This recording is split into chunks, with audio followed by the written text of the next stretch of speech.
Hello, Rob Dabrowski, the editor of the Biomedical Scientist magazine here. Welcome to the latest episode of the IBMS Chat podcast. Each instalment is based on the Twitter Spaces discussions that take place on the first, or sometimes second, Wednesday of every month. In this episode, we're discussing rapid on-site evaluation in cytopathology, and I'm joined by Leonie Wheeldon, who's a consultant biomedical scientist in cytopathology at the Royal Cornwall Hospital's NHS Trust, and Dr. Tony Maddox, who is a consultant cellular pathologist at West Hertfordshire Teaching Hospital's NHS Trust. Please remember that this podcast can be used for your CPD, and I hope you enjoy the episode. Thank you everyone for joining our space this month. Today, our IBMS chat will take a look at rapid on-site evaluation in cytopathology. We will hear from Leonie Wheeldon at Royal Cornwall Hospital NHS Trust and Dr. Tony Maddox, as well as from Rob from the Biomedical Scientist about their work on rapid on-site evaluation in cytopathology. Leonie Wheeldon is a consultant biomedical scientist at RCHT, and Tony is a consultant cellular pathologist at West Hertfordshire Teaching Hospital NHS Trust. Hello, yes, thank you ever so much for joining us tonight, everyone.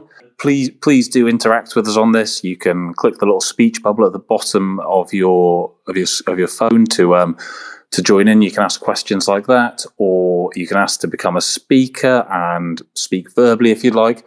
And also, as we just heard, the IBMS chat thread is still live. So if you put any questions or any comments on there, then those will get to us. And it might take us a minute or two to get to them because we've got different feeds open. But if there is anything you want to ask, then please do join in, because we do this for the members. So yeah, it's a nice way of interacting with us and getting the most out of these sessions.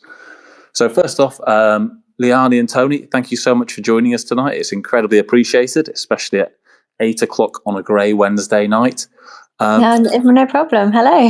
Hello. And yes, why don't you start off by, I'll ask you both just to kind of introduce yourselves, tell us a bit about your background and how you got into biomedical science and the positions you're currently in. So Leonie, why don't you kick us off with that?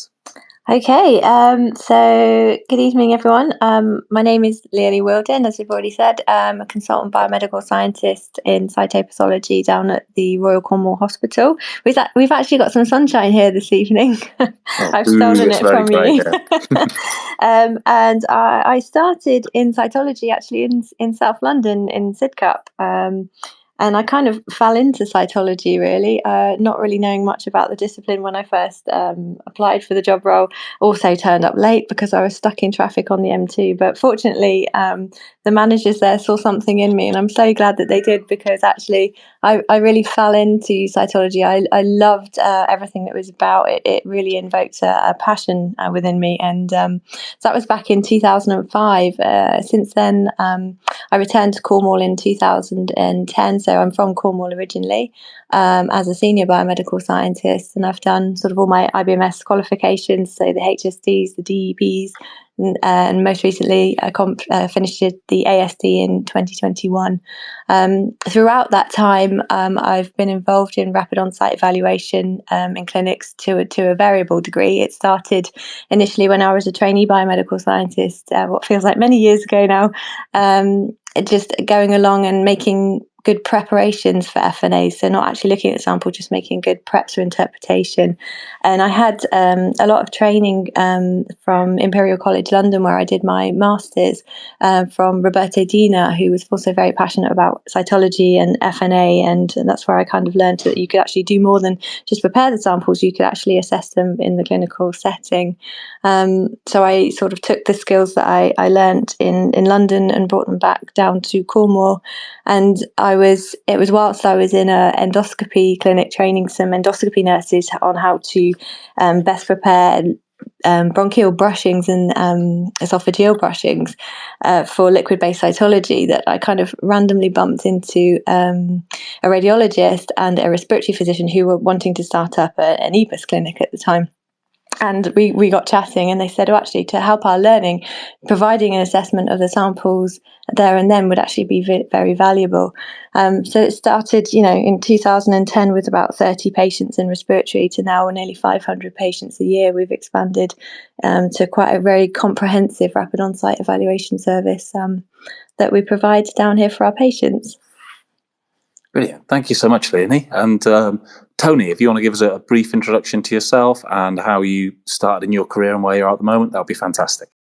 So I've been a consultant cellular pathologist, so I do both histopathology and cytopathology since the late 1990s, which seems like a long time ago.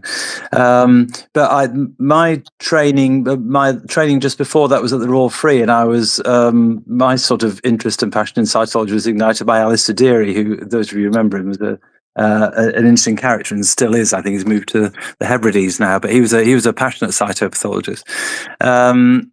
And so I helped that service to grow when I joined when I went to West Hertfordshire Hospitals, which is where I work. It was then Watford General Hospital and Mount Vernon Hospital. And then in 2013, one of my respiratory physician colleagues, Andy Barlow, said to me, listen, I'm starting this e-bus service. I've done some e-buses at Harefield. I want to bring it into the trust. Gold standard would be cytology in the room, looking at the preparations of the material as we acquire it. Would you like to do that? And I thought, well, that sounds interesting. Yeah, let's do that. So really, that's how I got into ROSE. It was through collaboration with my respiratory physician colleagues. And since then, it's expanded to the pancreatic service and also to the head and neck service. So just like Leonie, we interact with the radiologists for that. So, we have a presence across the gastroenterologists, the respiratory physicians, and the radiologists. And the cytotechnologists, the biomedical scientists who go there love that clinical interaction, because prior to that, you're in a lab, the specimens come in, you process the specimens, a report goes out, but you rarely see the patient. Whereas when you're doing ROSE, you get to see what the patients have to go through. You interact with the patients, and it really gives you a sense of why we're doing all this and who is it for. And to loop back around again, and maybe I'll stay with you, Tony, for this bit, is could you describe for those who maybe don't know what ROSE is, what it involves, and how it works? Okay, so ROSE just stands for Rapid On-Site Evaluation. Some people say Rapid On-Site Assessment, in which case it's called ROSA, but that's a minority acronym. So essentially what happens is it's generally from a fine needle aspirate. So whether that's via EBUS, EUS, or via a handheld needle, the needle goes into a lesion through a bronchial wall or through the skin. You aspirate some material. The material is put onto a slide within the clinic, wherever that is, endoscopy or radiology. That's spread, stained rapidly, usually takes a few seconds up to a minute. And then what's on the slide is assessed essentially for two important things. One is, have we got enough material, and is it the right material? And the second thing is, depending on what the material looks like, are there any other investigations that we need to plan for now? So predominantly that's, for instance, if you think this could be tuberculosis or some other infection, you're going to want to take some material for microbiology. If you think this could be a lymphoma, so a malignant tumor of lymphoid tissue, you're going to want to take often material for flow cytometry. And then if it's, for instance, if you're in the endoscopy in the EBUS clinic looking for lung cancer, you're going to want to make sure you have enough material for molecular analysis, for DNA analysis, for targeted therapy. So those are the important decisions. Have I got enough? Is it the right material? And do I need to make sure I've got the right material for these other investigations? Those are the two key decisions you make in the suite. Brilliant. And to go over to Leonie, how long has ROSE been around? When did it first get introduced? Yeah, it's been around for, I'd say, at least for a couple of decades, if not more. It's just not been that well established or well rooted, especially in the UK.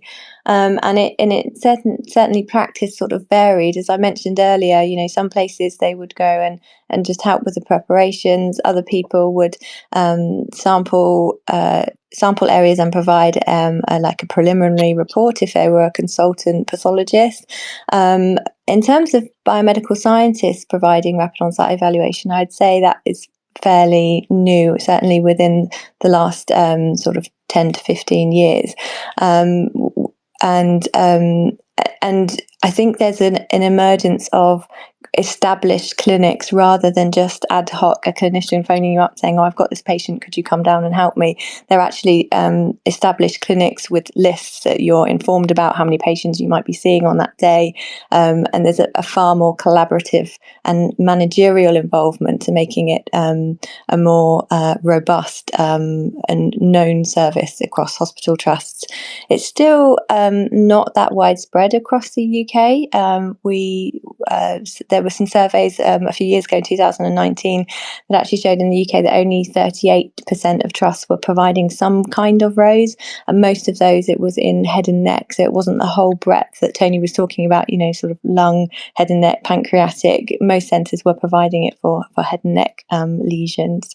We'll probably talk about the future a little bit later, but there's been a lot of work behind the scenes with the British Association of Cytopathologists, which Tony and I are both executives on, and the Royal College of Radiologists, to help promote awareness, to help improve the coverage, particularly in the UK, of providing these rapid on-site evaluation services through using biomedical scientists, because obviously we all understand, not just in the UK, but internationally, there is a shortage of pathologists, and rapid on-site evaluation does take personnel from cytology out of the department into these clinical areas. So it is quite resource heavy on cytology. And so the most effective way of providing these services is with really trained biomedical scientists in sort of extended practice roles. And over recent years, we've heard a lot about kind of breaking down the walls of the lab and scientists coming out from the lab and also being involved more directly in patient care and multidisciplinary working. Is that the reason why it's only kind of taken off over recent years for biomedical scientists? Because traditionally it maybe hasn't been seen as the role of the scientist to be involved in those areas, but now that's becoming a more common thing? I think in part, there's probably been some other things, particularly in the UK, that have impacted on the availability of biomedical scientists. So historically, cytology services used to consist of cervical cytology. So they were bigger laboratories, often with more staff that were involved in cervical screening, as well as diagnostic cytology being, cytology that's from all of the other areas apart from cervix.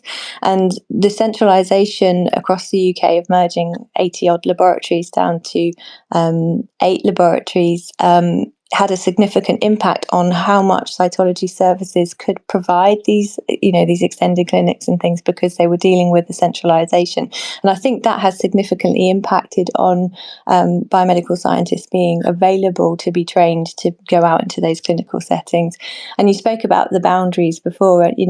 I'm probably a bit what's the word? Bullish, I guess. It's difficult to keep me contained in the laboratory, if you know me.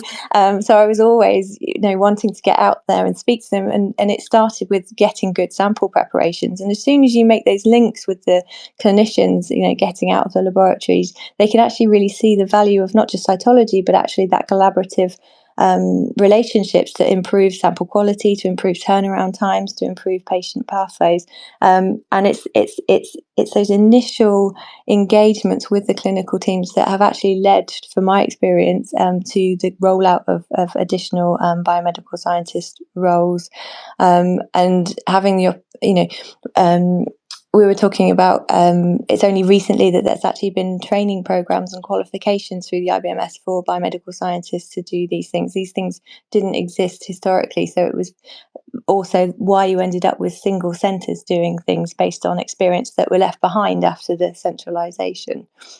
Is that fair to say, do you think, Tony? Or Yeah, I think, well, that's true. I mean, there have been huge changes since, as you say, cervical cytology was centralised in, for most of us in 2019, which is when we stopped doing it.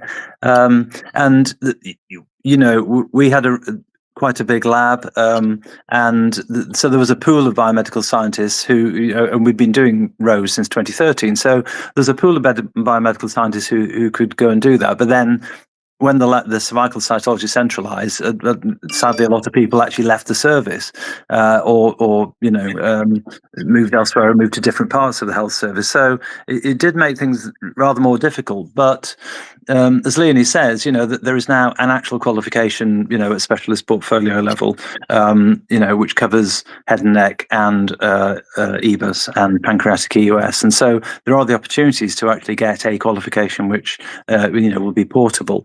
And the other thing is, it did used to be, there were people doing Rose 30 years ago. It's just that it wasn't really called that, and it was usually pathologists, but often biomedical scientists actually making preps. And I remember when I first started doing histopathology in the late 90s, the BMSs from the histo lab would go and make preps because it was just something they'd always done. So it had sort of been happening at an ad hoc level, but now there is increasing demand, I think, particularly with in the cancer areas where you really do need to do quite a lot of molecular stuff. So you need to make sure that you've got the right material to do that on for this targeted therapy across a whole range of cancers, particularly in lung, but expanding across a whole range of cancers. So, there is a need to see how we can get that material and make the best use of what we've got, in the time available in the endoscopy suite, I think that's absolutely right, isn't it? And just furthering on that point, it's also, there's a big focus for NHS England to make sure that the cancer pathways are as streamlined as possible. So if you can get all of the material in one appointment, it saves the patient having to come back, and it streamlines and aligns very much with all the faster diagnostic standards. And I think there's an awareness now from the bodies that are driving these improvements in these pathways, that so much so that actually rapid on-site evaluation features in those pathways, and its recommendations in all of the GIRTH initiatives and all of the other strategies that say actually this is the best standard of care. And if you are providing, for example, a head and neck cancer pathway, you should be providing some form of rapid on-site evaluation. And it's maybe implicit in the name of rapid on-site evaluation, but is this a faster form of diagnosis? Is it something where the turnaround's faster? I can go ahead, or Tony, you can speak. Okay, well, yeah, sorry. Well, yeah, that's a good point, because people kind of assume that it means rapid diagnosis. That's not the key point about Rose. The key point about Rose is, have we got enough? Is it the right material? Do we need to do anything else with the specimen in the suite, in clinic, that we cannot do later? So just to say, flow cytometry, you kind of have to have something in a non-fixative liquid in order to do flow. Once it's in formalin or alcohol and you're back in the lab, you can't do flow. So it's those two things. Rapid diagnosis is something, for instance, I know that at Guy's and Tommy's, they have essentially very broadly two kinds of Rose clinics. One where it is adequacy and triage, like, do we have the right material and can we do anything else? But they do also have specific rapid diagnosis clinics, and for those, a cytopathologist has to be present to give that diagnosis, or potentially in the relatively near future, somebody with the ASD, in diagnostic cytopathology could do that. Most of the time, an actual rapid diagnosis, where the clinician says, what is it? And you say, well, I think it's one of these, is kind of, well, that's nice to know, but it's not going to change what you do in clinic at that time. But there are places, and I think Guy's and Tommy's is one of them, where if you, for instance, were to say, I think this is a lung cancer and I think it's small cell carcinoma, they could in principle act on that and be giving them chemo that afternoon. So that kind of raises the stakes a bit, and you do have to be kind of sure of yourself. Most of the time, in most practices, including mine, I'll say, well, I think it's one of these, but it doesn't actually make a lot of difference, because you're going to go and do immunocytochemistry the following day and that kind of thing. The key thing, again, is just the material in the triage. I think one thing it does as well, though, is if you are in the clinic and you know about that case, and even if you're not giving the preliminary diagnosis in clinic, and you think it's going to be small cell carcinoma, I know for us, we will call someone from the lab, get that sample, we call it the VIP track, and expedited, so that it's reported, if not the same day, the next day, for the very reasons that Tony said, that patients need to start chemotherapy as soon as possible. I've had young patients as well in head and neck clinic that have had really aggressive lymphomas, so much so that they've been closing up their throat, that actually they've come in as an outpatient and they've had to be admitted from that clinic because their risk of losing airways is significant. And so if you're in the clinical setting, you know that that's the implications of what you're seeing. We will always run them upstairs and get a preliminary result if we're not allowed to give them ourselves, so that actually that patient could have steroids or something that afternoon to, improve their chances.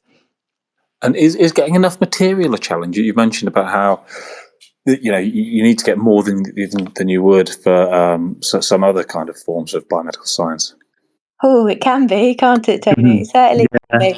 One of my colleagues always says to me, when we stick a needle in something, why does it not always give me the same thing every time I stick a needle in it? And it's amazing that actually every single pass generally will be different when you stick it into the same lesion, even if the clinician's doing exactly the same thing.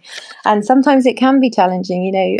Tumours can be necrotic by nature. You can get a lot of dead, not viable material, which isn't suitable for sampling. You can get really cystic lesions.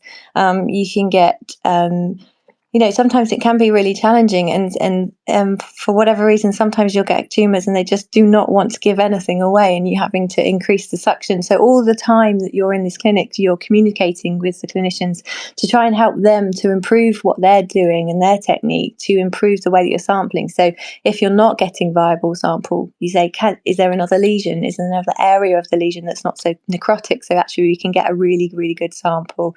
Or it's really cystic. Can you try sampling the wall of the lesion?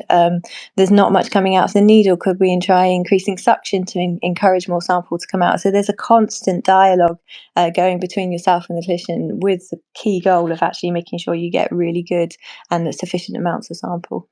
Yeah, and the other thing is, changing needles as well. I mean, absolutely. Yeah, so and I know that you've been using a newish needle recently, and there are options often. There are needles with a sort of a cutting, like a cutting window in the side, where it's a bit more like almost like a core biopsy rather than an FNA needle. But sometimes that helps if something is particularly fibrotic. Occasionally it gives you too much blood and you have to revert to a standard needle. But all of this stuff, as Leonie says, is part and parcel of the interaction with the clinicians, with the clinical team, within the clinic, and and certainly the BMSs who attend find that really valuable, because they can see how clinical decisions are made and how you do the best for the patient at that time. It sounds like a very collaborative way of working. Is that something that you both enjoy? And is it something where you need to have a particular mindset to be working in this field, or have you found that everyone's quite easily able to adapt to it? Maybe Tony first. That's a very good point. I mean, yes, it is very collaborative, and so, for instance, we'll always, the cytology team will always look at all of us, the BMSs and everyone else, so we'll look, this is the lesion we're targeting. This is why we're targeting this lesion first. We're going there, then we're going to go there if we don't get enough material.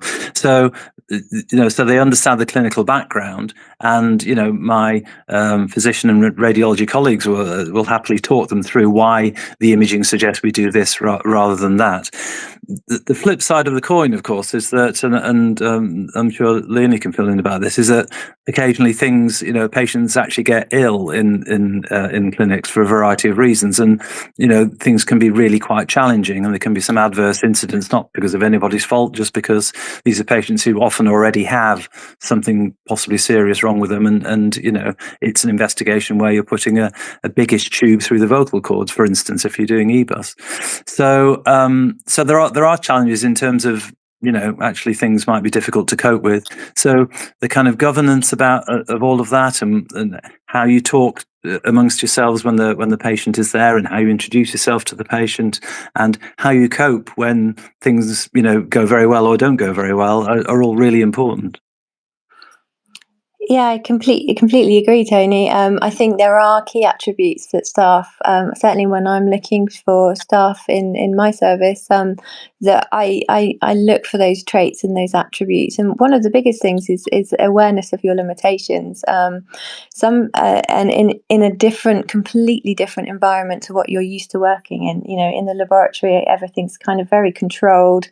You know what the environment is. It's not changing. In the clinical world, as Tony said, it can change, and it can change in a detrimental way quite quickly. And you need to be able to deal with that and also act appropriately when that does happen. You also need that support network from your laboratory if things do go wrong. I think you need to be confident. You need to develop the relationships with these clinicians, and one of the best ways of doing that is with clear, concise communication. And it is okay to say you don't know sometimes. And hopefully, in your services, you'll have other pathologists and other biomedical scientists that can come down and support if it is a particularly challenging case or a difficult situation. I think those relationships, from my experience, they do take time. It involves a lot of clinical trust, because from what you're saying, I need you to go back in the pancreas again. It could, for a clinician to say, okay, you're telling me I need to do that, I will do that. It's not without risk, particularly sticking a needle in the pancreas of a patient who's not well. And they need to know that what you're saying is right, because they're acting on doing a procedure that's not without risk. We did do some presentations with the Royal College of Radiologists, and we've got a set of slides of sort of the key attributes of personnel, and how to good training programs and competency assessments are actually all really required to help people kind of grow into like a fully competent Rose, bringing out all those underlying attributes that we'd be looking for. And it sounds very multifaceted and resource intensive. Is there any kind of hesitation about trust setting up this service because of the kind of the nature of it in that way? Well, I think it's the first. I think the first issue is that actually quite a lot of trusts still don't really know that such a thing exists. It's certainly in terms of the, if you like to be, cliche, the higher echelons of management. So I think the first thing is to communicate to trust, what Rose is and why it's beneficial. But the truth is, it is resource intensive. There's good evidence both here and in other countries that it does facilitate the patient pathway. Leonie's already mentioned, if you can do everything in one visit, then the patient doesn't have to come back and say, we should have done a core biopsy. You're going to have to come back for that. With Rose, hopefully that doesn't happen. So all of that is fine, but it does mean that somebody who could be preparing stuff in a laboratory or cutting sections in a lab or sitting at a microscope reporting is actually not there, but they're down in the clinic somewhere. So, and it's the usual problem where the savings occur in one part and the spend all occurs in another. So it's a question of making a kind of a whole system argument for it. And putting that forward, isn't it? And I think you've done very well with that in Cornwall, haven't you, Leonie? Yeah, it's been an interesting journey, and I think, as I was mentioning earlier about the faster diagnostic standards and the GERS, there's more of a move away from the traditional silo mentality of money coming into pathology budget. You need to show the savings in the pathology budget, and Rose is never going to do that. As Tony alluded to, it saves a whole patient pathway. It saves them having to have repeat procedures in departments outside of pathology, and that was one of the challenges that we really had to overcome quite early on to allow the expenditure of the services and actually show that it's a patient pathway improvement. We will not see the funding improvements, is resource intensive in cytopathology services. And once you can portray that, and particularly in my trust, I know this isn't the same everywhere because there is still a silo mentality in certain areas. But once we were able to show that to more senior management, they kind of went, oh, that's a no-brainer, isn't it? And it was just one of those light bulb moments. But also as well, if you can implement a service and you get that clinical support, that clinical buy-in and managerial support, it's then very difficult to challenge a service in an adverse way if the only reason is it's not saving your pathology budget. So it's been a case of many business cases, lots of continual audit, lots of evidence, and something that doesn't really come naturally to laboratory people. We're normally quite behind the scenes, is actually getting out there and shouting about it and actually going, this is a service that we can provide and it improves patient care, and kind of jumping on not a bandwagon, but promoting that outside the laboratories. And sometimes, that it's not a natural thing, I would say, for quite a few people who work based in a laboratory. And one thing we haven't mentioned so far, Leonie, is that you were recently named the Biomedical Scientist of the Year for your work in it.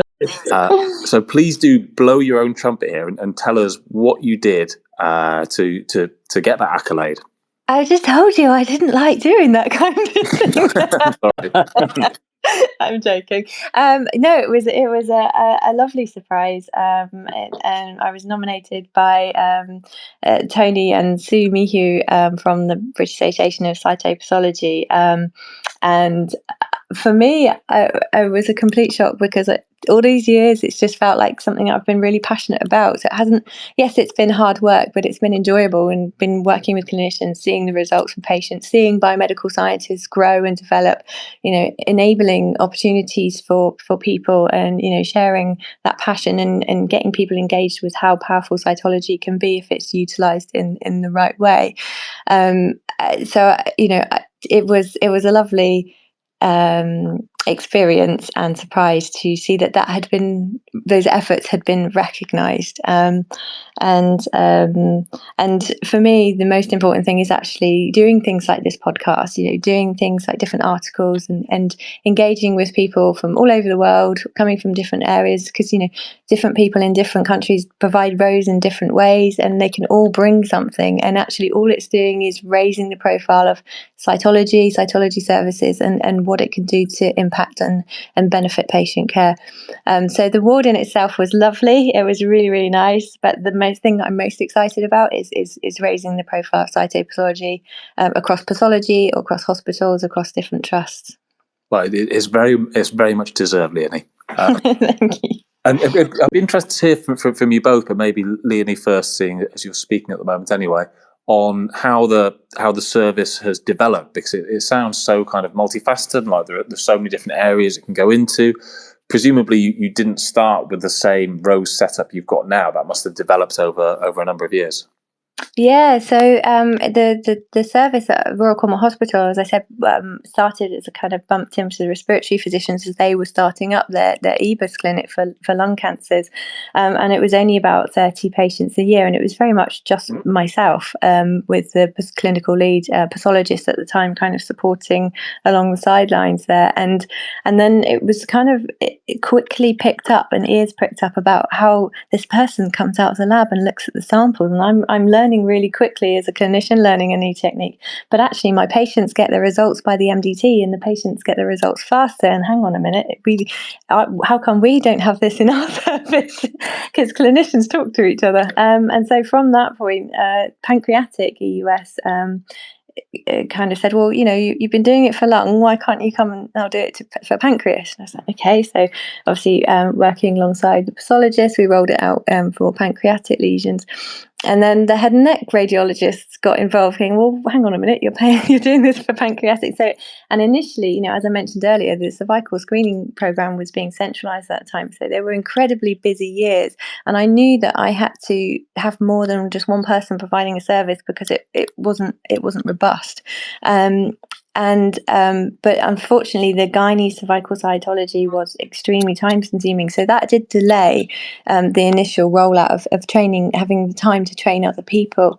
So I think it was probably not until about 2015, 2016.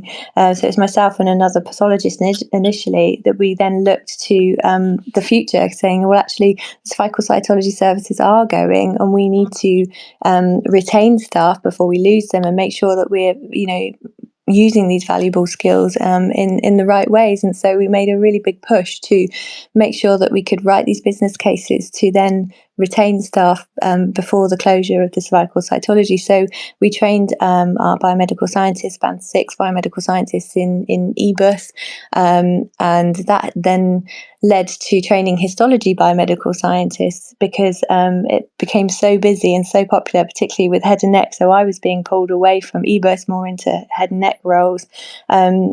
to look at, okay, well, we've got limited pools of staff in the lab, but we've actually got histology personnel who have these key attributes. They've got good skills. We could train them from scratch. So that's what we did. So we have rotating biomedical scientists from histology that didn't initially have a cytology background. We've got quite a robust training program and competency program that we've developed over the years. Because up until 2 years ago, there wasn't a formal ROSE qualification. And, we did all of the risk assessments, and we have weekly ROSE sessions where we all get around the microscope and we review the cases that we've seen the previous week, and we put discussions out, so everybody's learning from each other.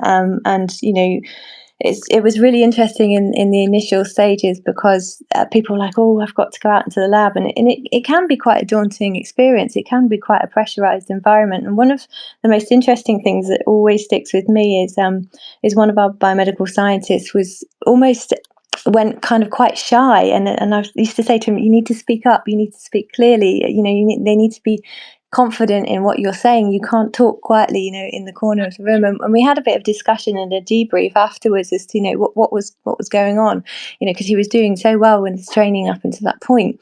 And he kind of just said, oh, everybody else in the room knows more than I do. And I said, no, that's not true.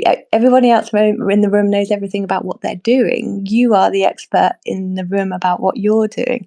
And it's not until you kind of have these conversations and you can try and see other different people's perspectives, it then enhances how you train and learn. And from that day, he then, absolutely bloomed. That's not a pun for Rose, by the way. I've just realised. But it's been a real journey, and so we've also got pathologists that have been keen to get involved as well, but obviously their time is limited. But most recently, because of guidelines, so the British Association of Head and Neck Oncologists state that all FNAs should have rapid on-site evaluation. And I mean, we're a relatively established service, and we are only at 75% of all of our head and neck patients having rapid on-site evaluation because of the limitations of resource. But we've managed to get to 75% by implementing telecytology for rapid on-site evaluation. So we have a telecytology clinic every Tuesday morning. So we currently have 8 clinics a week. One of those is the telecytology clinic, and it means that I can sit in my office in Truro at the Royal Cornwall Hospital, and patients can be 20-25 miles away at Bodmin at one of the community sites. And we've actually, rather than biomedical scientists preparing samples and doing the assessment, we actually have a clinical imaging assistant who prepares the sample and drives the microscope with a camera on it. And then I can see the cell images from my laboratory in Truro, and then I do the rapid on-site evaluation. And it's worked really, really well. We currently have another clinical imaging assistant in training at the moment because we want to implement another telecytology head and neck service. So we're hoping by the end of next year that we'll be up to sort of 95% of samples having rapid on-site evaluation in head and neck. I know Guys and Tommies have a no FNA without ROSE policy. They're quite strict, but we've not been able to police that. So, but telecytology has eliminated the travel time. I can sit at my microscope and still report. I can be there to supervise laboratory staff, and I'm only called up for the 10 minutes that it takes to do the assessment, and then I'm sort of free to go, and then they let me know when the next patient's coming. So that has really helped us develop our service to date. That sounds like a really liberating thing, the telecytology. Is that something that's come up on the back of the pandemic and people shifting towards models where it's easier to work remotely, or is that just a coincidence? No, absolutely. It came off the back of COVID. It was one of the few positive things from the pandemic. It was actually, because people were working from home, certainly in more corporate areas of the hospital, that the infrastructure, the IT network and framework had to be improved. And we had access to things like Teams. So we use MS Teams to provide this. And prior to that, we didn't have the infrastructure. And I think telecytology is used in America and has been for some time, where cytotechnicians go and prepare the sample, and the pathologist will be in the laboratory reporting them. But some of these models involve, large bits of equipment that are very expensive and highly specialised, and some of them aren't even, the robotic telecytology are not available in the UK. So actually, off the back of the pandemic and the improvements in the IT infrastructure, and going, if we put a camera on and we train a clinical imaging assistant to prepare the samples, we can provide this with it's, you're not talking about large sums of money to actually roll out that service. And Tony, can you tell us a little bit about your journey, whether you're on kind of parallel lines and whether you've had similar development or whether you've had a very different story? It's interesting. I mean, in terms of the rollout of the different sort of sites, then it was very similar. We started off doing eBus in 2013, and within about a year, partly because there was a new gastroenterologist appointed who had worked elsewhere where they'd had a similar service. They said, "Oh well, we've got this new person coming, and they're quite interested in having Rose." So we moved into that. And then head and neck did come a little later, and initially it was myself and some of my pathology colleagues, my consultant pathology colleagues, and then but obviously with biomedical scientists in the room as well. But now the pancreatic service is an entirely biomedical scientist led service. I mean, obviously, the department has oversight, but the people that attend are entirely BMSs, and half of the EBUS service is entirely BMS, and I still go to one clinic a week there, sort of keep my hand in and say hello and all of that stuff. And then head and neck is kind of a sort of a mixture. I'm very envious about the telecytology, and that's something that we'll be discussing with our radiology colleagues. The lead radiologist for head and neck has literally just come back from maternity leave, so that's something that we're going to be having a meeting with later on this year, because we're a 3-site trust, and head and neck FNAs actually happen on all 3 sites. We're the best one in the world. We can't physically go to, we don't have the resources to physically cover all those.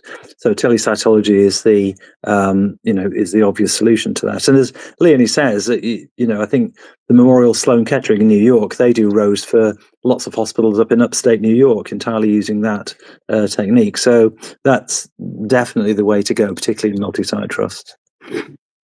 We've heard a lot about all the benefits of Rose to patients, the service, and to staff. Are there any limitations, Tony? Well, people and money. Yeah, I mean, in a nutshell, that's essentially it. It's personnel. I mean, the other issue we have in our trust is that we have had issues with biomedical science recruitment. It's a fantastic lab and people are really good, but just for a variety of reasons. And also that the trust has been, in 2016, has been going through a procurement for pathology. So that has had a degree of planning blight. So, all of that really is kind of fitting into the financial and management structure on the one hand, and making sure you've got the right personnel. But if you can, if you've got the passion, you can generate the interest and prove, because you can prove that, it's beneficial for the patient pathway and for patients, personally, and also for the interaction of the staff, then, those are the arguments to make.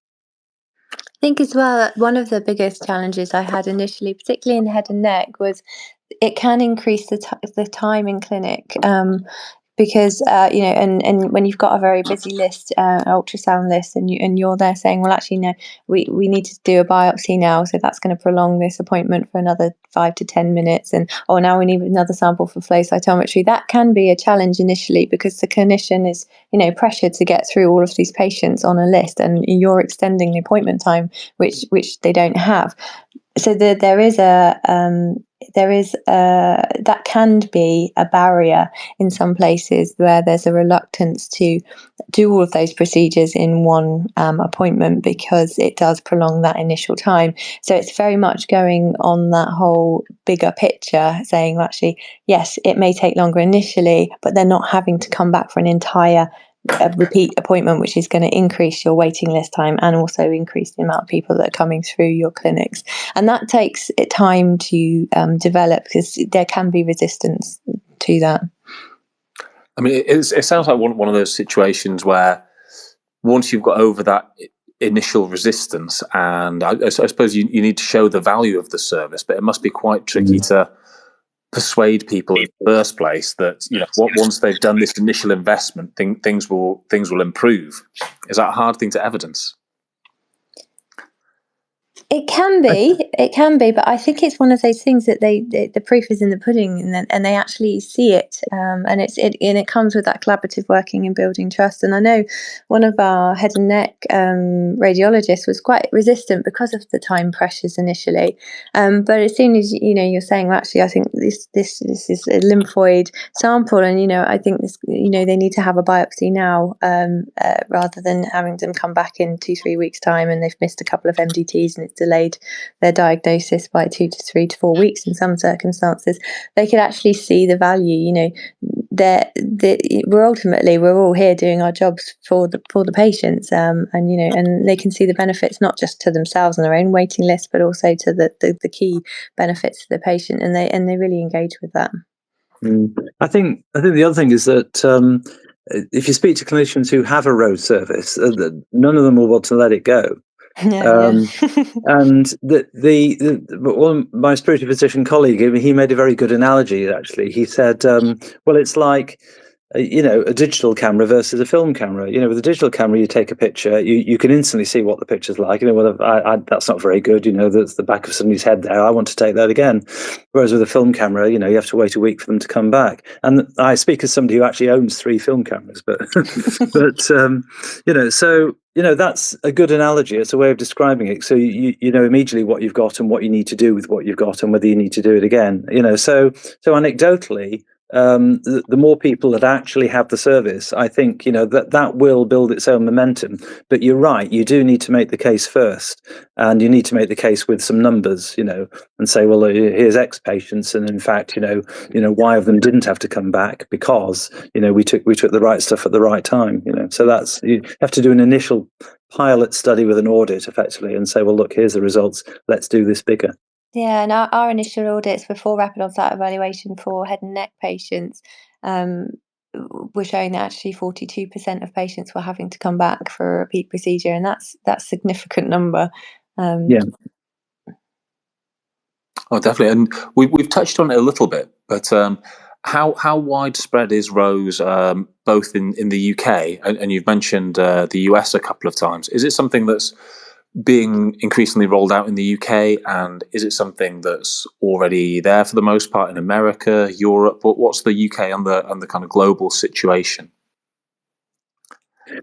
Well, it's interesting. Leonie mentioned the figure before from the UK. There was a study just very briefly done. Well, it was actually a survey done in 2019 in the US with the American Society for Cytopathology.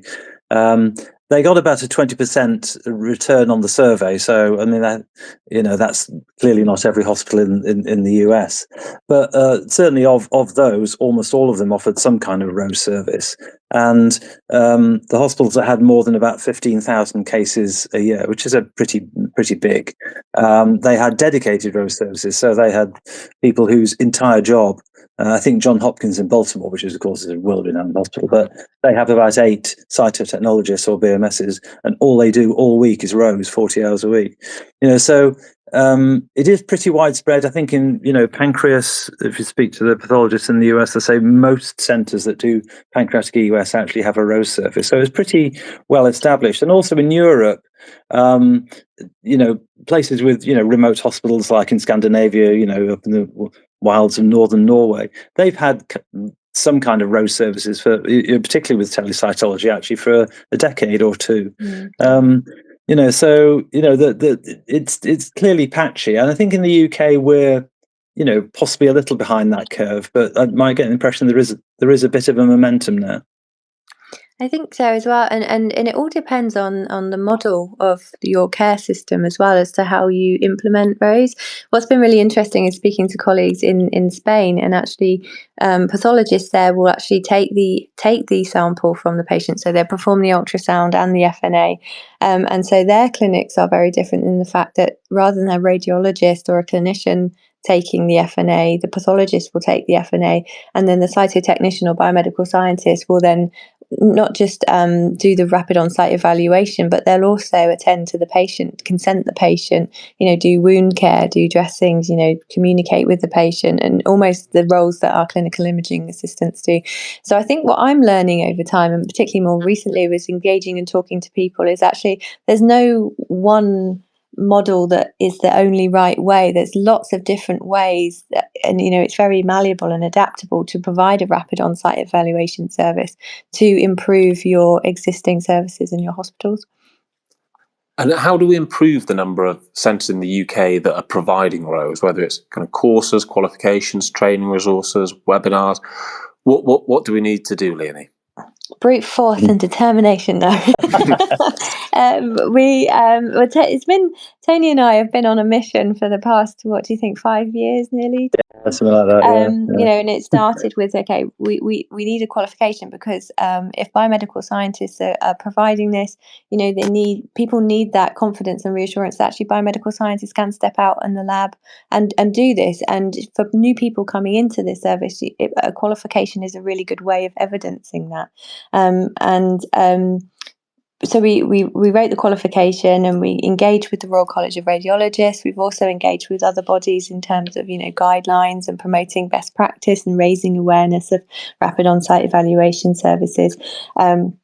And more recently, we provided the first rapid on-site evaluation course up in Wakefield at one of the teaching schools in NEPSEC, which was attended by, I think we had 10 candidates. We received for 3 days, a day covering EBUS, a day covering pancreas, and a day covering head and neck. So it was quite intense, but it covered, not just the pathology, your role in the clinic, what things you need to learn, what things you need to be aware of, the risks, how to implement this as your service.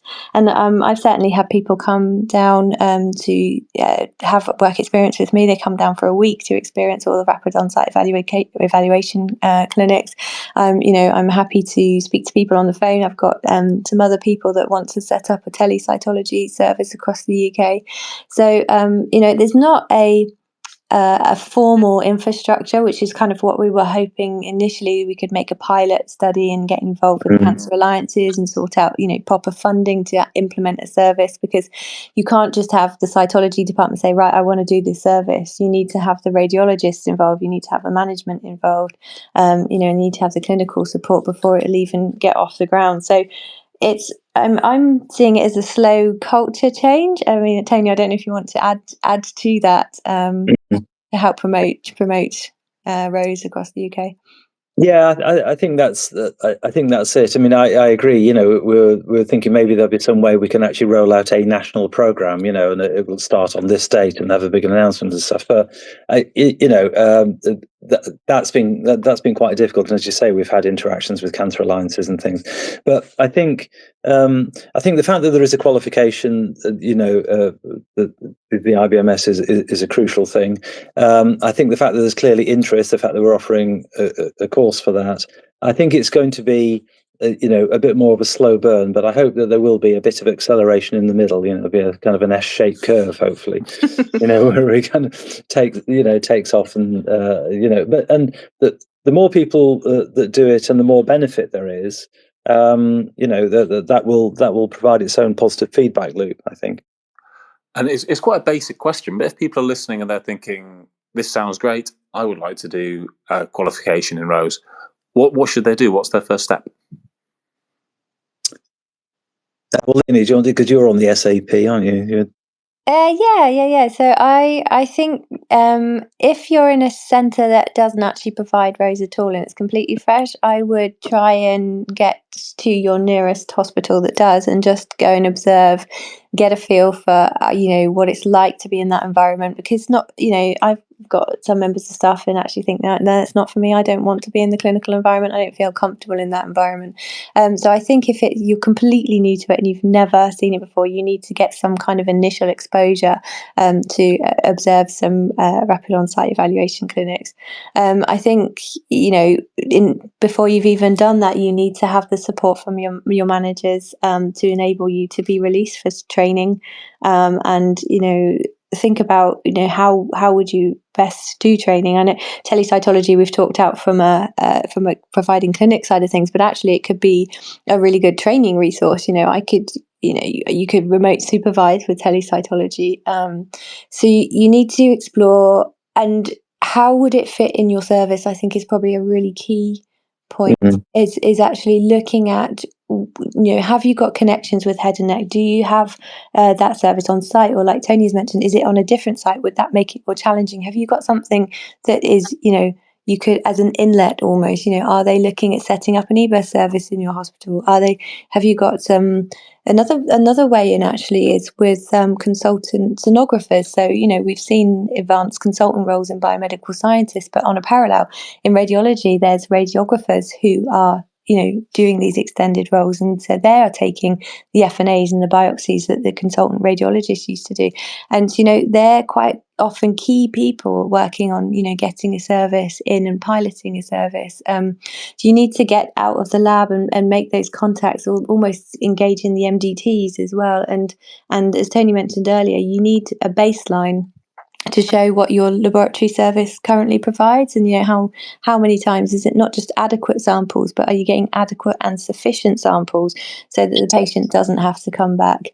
I think they're all the things that you need to be sort of thinking of and putting feelers out to actually see if you've got almost the right environment to implement a service. And I think we've just got about 1 minute left, so just one final question to both of you. Tony, I'll put this to you first. What is the future of Rose? Well, the future of Rose is a little biomedical scientist-led, I think, in truth. It's there isn't, pathologists are a shortage specialty. I mean, I know that the recruitment in BMS land it's not straightforward, but there isn't a big queue of pathologists, cellular pathologists, queuing up to do Rose. But there are. I speak to a lot of BMSs who are really enthusiastic about Rose. I mean, Leonie is a prime example, obviously, but it's a great way of extending your skills. If you're a BMS in cellular pathology generally, it has a real clinical engagement. That there is a qualification you can get. All of those things. So I think the future of Rose is it's a BMS Rose. And Leonie? Tony stole my answer. No.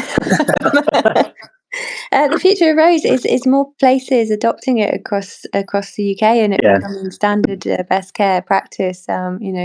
Raising the profile of cytology services, and those extended roles of biomedical scientists. And the point you made earlier, Rob, is actually this trend of showing the value of biomedical scientists outside of the laboratory and how it impacts on clinical care. Perfect. Well, we have now hit our hour, so thank you so much, both Tony and Leonie, for coming along tonight. And I think with both of you, your passion for this really shines through. And well done for all the great work you're doing. Thank you so much for coming along and talking to everyone tonight.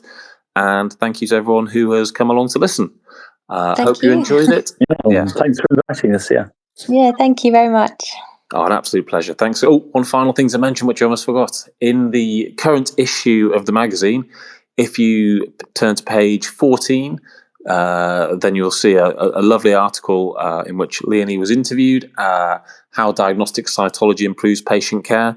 So if you've enjoyed the session tonight and you want to read more, then please do go and read that. And also, if any questions pop up that you wish you'd asked but you didn't, then please do just drop me a line on here, and I'll make sure we get them over to them both. So thank you again, and I hope you all have lovely evenings. Thanks so much for listening, and I hope you enjoyed the podcast. If you did, please visit the podcasts page on the IBMS website for all previous instalments. And if you'd like to listen live while we record, then please keep an eye on the IBMS social media feeds at the start of the month for details about the next IBMS chat, which will be recorded live on Twitter Spaces at 8 p.m. on either the first or the second Wednesday of the month. Thanks again for listening.